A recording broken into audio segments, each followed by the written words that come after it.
আসসালামু আলাইকুম everyone, welcome back to my page. কেমন আছেন সবাই? তো আজকে আমি এখানে আমার ছেলের জন্য টিফিন রেডি করছিলাম, তো সেই ভিডিওটা আপনাদের সাথে শেয়ার করব। তো ফার্স্টে আমি চুলায় একটা প্যান বসিয়ে দিয়েছি আর তারপরে দিয়ে দিয়েছি ব্রেড। তো ব্রেডটা আমি ব্রাউন কালার করে ভেজে নিব। তো আজকে আমি আমার ছেলের টিফিনে দিব ব্রেড আর নাট বাটার। তো এটা খেতে আমার ছেলে মাশাআল্লাহ অনেক পছন্দ করে, তো তার জন্য আমি বাবুর টিফিনে দিয়ে দিচ্ছিলাম এটা। তো আমি এপিট ওপিট করে খুব ভালোভাবে একটু ভেজে নিয়েছি। খুব শক্ত করে ভাজে নাই, কিন্তু ভালোভাবে একটু ভেজে নিয়েছি। তো হালকা ব্রাউন কালার হয়ে গেলে আমি একটা প্লেটে উঠিয়ে নিব এবং এখানে নিয়ে নেব পিনাট বাটার। তো দেখতে পাচ্ছেন এইভাবে ব্রাউন কালার করে ভেজে নিয়েছি আমি।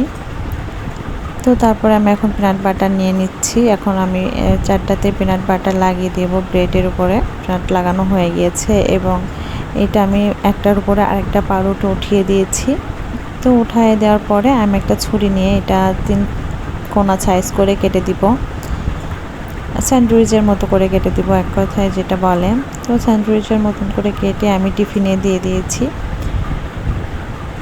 তো এখানে একটা মাছে এসে ডিস্টার্ব করছিল। তো এখানে আমার ছেলের টিফিন রেডি হয়ে গিয়েছে। এখন আমি বাবুকে নিয়ে স্কুলে চলে যাব।